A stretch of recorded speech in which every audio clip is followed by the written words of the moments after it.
Hello mga ka-ventures, at ito na naman panibagong upload na naman natin. Samahan nyo muna akong bumili ng kape sa tindahan. At ang bilis na napunta sa tindahan, grabe ba? At ayan, habang nag-aantay tayo kasi maraming ang bumibili.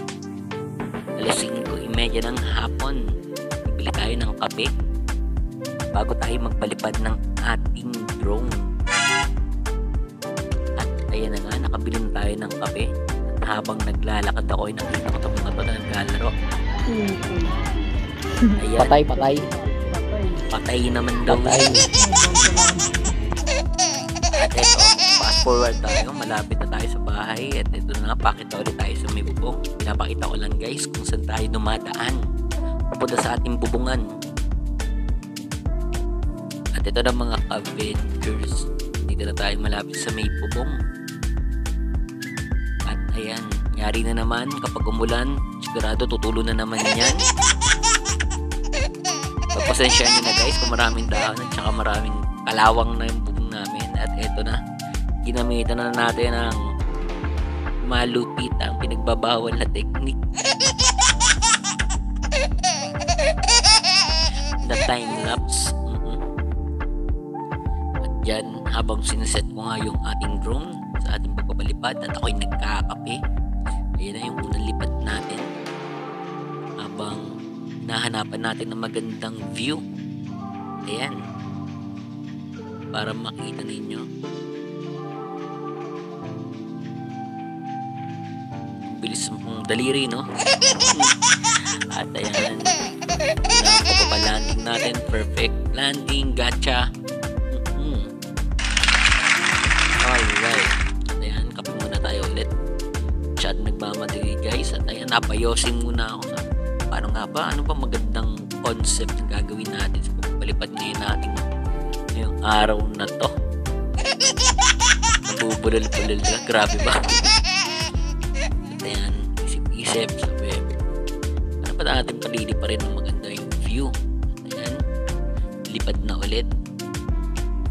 At habang hinahanap ko pa yung napanood ko nung nakaraang gabi kung paano mag-zoom ng ating video, mamaya ipapakita ko sa inyo kung paano ba mag-zoom. Sabi ko, ang ganda pala nun kapag may zoom eh. Kita ang kapitbahay, yari tayo dyan. Ayan, habang mahaba-haba pa yung video na yan kasi napakita ko lang kung paano ko pinalipad. Mamaya ipapakita natin kung ano ba yung naging view ng ating nakuha sa ating drone. Patingala pa yung buang.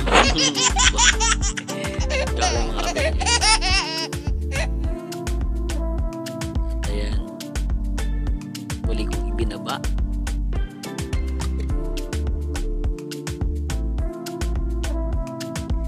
Ayun, tapos na tayo sa pagpapalipad. Itatago na natin sa lagayan ng maayos. Kasi na-capture na natin yung gusto natin makita. Gusto ko rin ipakita sa inyo. At tapos na ang time-lapse natin dyan. At ayan ang mga bida. Yung puno ng akasya at puno ng mangga na naman sa ating bubungan. At ayun, yung paglubog pa rin ng araw ang ating nakita na view. At patuloy tayo sa paglipad sa taas mga ka-ventures. At ito na nga, dire-diretso lang, tumataas. At ayun, nag-zoom na tayo. Ayun yung gusto ko ipakita, natutuklasan natin na pwede palang mag-zoom. At ang nakita natin ay yan, traffic na naman. Oo, kung bakit late na namang uuwi sila mami at daddy. Sila mami at daddy. Ayun, yung Quezon City skyline. Yung pa rin yung Fatima na palaging bida sa ating video.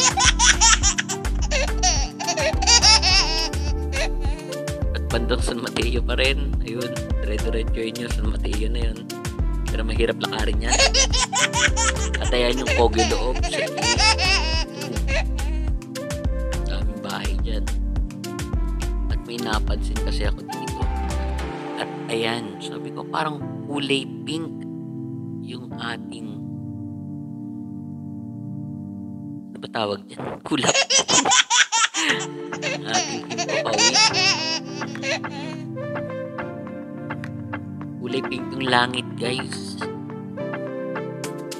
Sabi ko, ganda. Ganda na itong spot na to.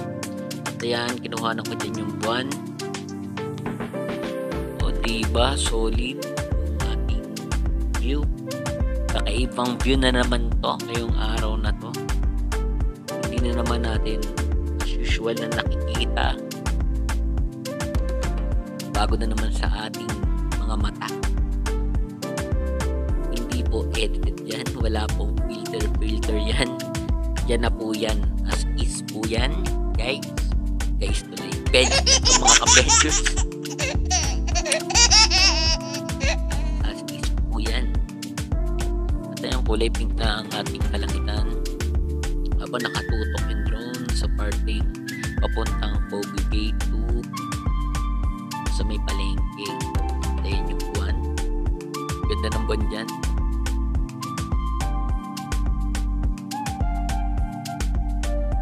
Isipin nyo na lang kung anong gusto nyo isipin ng makita. Pero nakikita ko talaga dyan, buwan. Yung iba, ewan ko kung anong makikita. Paki-comment na lang.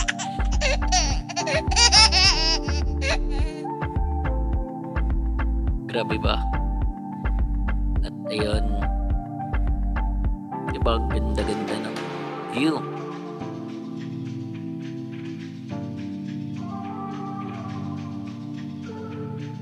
Pagkatapos niyan, napapaisip ako dyan, ano bang maganda pang kuhaan? Siyempre yung sunset view. Ayan.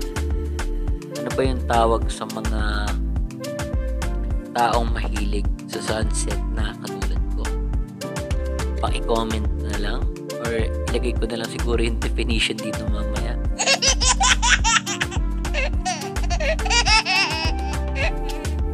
Ayun o, yun yung araw, papalabog na ulit sa bundok.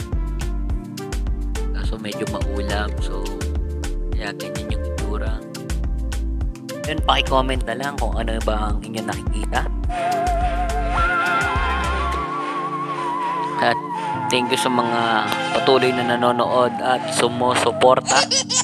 At ibaba na po natin ang ating drone. At ayun, palike naman and share na rin po sana. Pagpasensyahan nyo na yung inakalawang namin na bubong, guys. And thank you so much for supporting. Salamat po.